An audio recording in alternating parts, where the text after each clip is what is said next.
আমি অনেকক্ষণ ধরে একটা পুরনো ফোন নিয়ে ঘাঁটাঘাঁটি করছিলাম। বিরক্ত হয়ে তখন আমার স্ত্রী আমাকে বলল, এবার রাখো তো ফোনটা।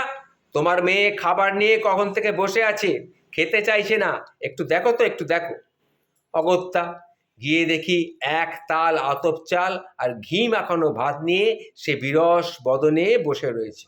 খুব রাগ হলো তার মা এবং আমার নিজের মায়ের প্রতি। সত্যিই তো, এমন বিস্বাদ খাবার কেন সে খেতে যাবে, কেন তাকে জোর করে এই খাবারগুলো দেওয়া হয়েছে?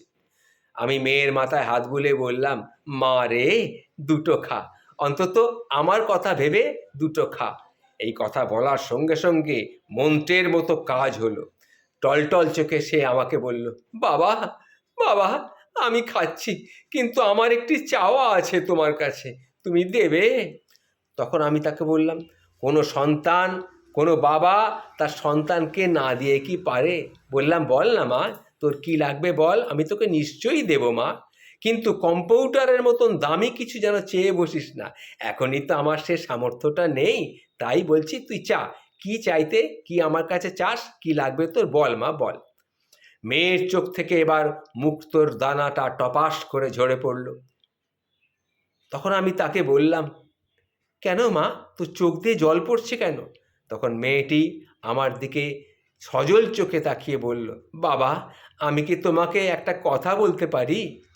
তার এই কথা শুনে আমি খুব লজ্জিত হলাম।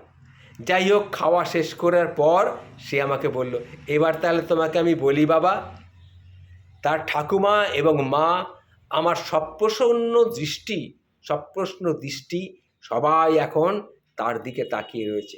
মেয়ে কি বলছে, কি চায়? সে ধীরে ধীরে বলল, বাবা, আমি ন্যাড়া হতে চাই বাবা। আমি তো অবাক হয়ে গেলাম। ঘরের মধ্যে একটা বিশাল নিস্তব্ধতা নেমে এলো। মনে হলো ছুঁচ পড়লেও সেই নিস্তব্ধতা ভাঙবে না। আমার স্ত্রী তখন হুংকার দিয়ে উঠল, মাথা খারাপ হয়েছে তোর, মেয়েরা কেউ ন্যাড়া হয়? আমার মা আরো রেগে গিয়ে বলল, যত সব পাগলামি, আমাদের পরিবারে এমন অনাসৃষ্টি কাণ্ড কেউ কখনো করেনি। এবার এই টিভি দেখে থেকে এই বিলেতের অনুকরণ করছে মেয়েটা। এইরকম একটা পরিস্থিতিতে প্রতিকূল হয়ে উঠছে দেখে আমি সামলাতে চাইলাম। আমি মেয়েকে বললাম, মা রে, তোর অমন গোছা ভরা সুন্দর চুলগুলো কেটে ফেলবি? কিন্তু কেন মা? শান্ত কিন্তু প্রত্যয়ী কণ্ঠে আমার মেয়ে তখন বলল, বাবা, তুমি কিন্তু কথা দিয়েছিলে আমায়। তুমি নিজেই তো কতবার আমাকে সত্যবাদী হরিশ্চন্দ্রের ঘটনাটা বলেছ, শিখিয়েছ সত্যবাদিতার জন্যে জীবন পণ করা যায়। তাহলে এখন নিজের কথা রাখতে চাইছো না কেন? বুঝলাম মেয়েটার জয় হলো। আমার মেয়েকে আমি কথা দিয়েছি, সুতরাং মেয়ে আমাকে কথার জালে ফাঁসিয়ে ফেললো। জয় হলো তার। এক মাথা রেশমি চুল মুড়িয়ে সন্ন্যাসীর মতো দেখতে লাগলো তাকে। আমার কাঁদতে ইচ্ছা হচ্ছিল। তার ঠাকুমা মা তো কথা বলাই ছেড়ে দিল আমার সঙ্গে আর আমার মেয়ের সঙ্গে। কেন তার এই মেয়ের এই অন্যায় আবদার আমি মেনে নিলাম। যাই হোক, প্রতিদিনকার মতো তাকে স্কুলে ছাড়তে গেলাম। আমার আদরের ন্যাড়া মাথা স্কুলের ন্যাড়া মাথা, আমার ন্যাড়া মাথা মেয়ে সেই স্কুলের গেটের দিকে এগোচ্ছে। ঠিক সেই সময় একটা গাড়ি এসে থামলো। শুনলাম আমার কন্যের নাম ধরে কেউ ডাকছে, সিধুজা, ও সিধুজা, সিধুজা, দাঁড়া, একটু দাঁড়া। মেয়ে থমকে দাঁড়ালো। তার মুখে অনাবিল একটা হাসি ফুটে উঠল।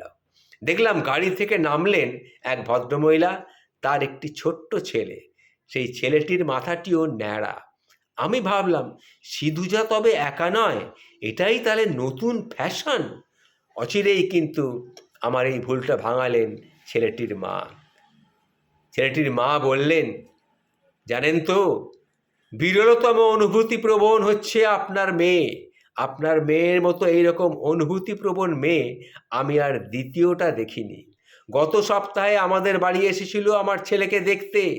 আমার ছেলের এখন কেমোথেরাপি চলছে, ওর ব্লাড ক্যান্সার, ফলে সব চুলগুলো ঝরে গেছে।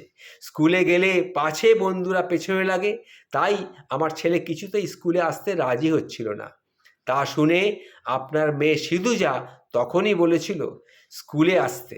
মাথায় চুল না থাকার কারণে কেউ যদি পিছনে লাগে আমি তাকে দেখে নেব, কেউ তোর পিছনে লাগবে না। এখন বুঝলাম সমাধানটা কি। স্কুলের সেরা ছাত্রী নিজেই যদি মুণ্ডিত মস্তক হয়, তাহলে আমার ছেলেকে কে আর রাগাবে? কে আমার ছেলের পেছনে লাগবে? আমি ঘটনাটি দেখে নির্বাক হয়ে গেলাম। দেখলাম আমার মেয়ে সিধুজা, মহাপ্রাণ সিধুজা, তার বন্ধুর হাতটি ধরে গেট দিয়ে আস্তে আস্তে ভেতরে ঢুকে গেল। মাথা থেকে পদপ্রান্তে এসে আমার দৃষ্টিটা ঝাপসা হয়ে গেল। আমার দৃষ্টিটা ঝাপসা হয়ে গেল।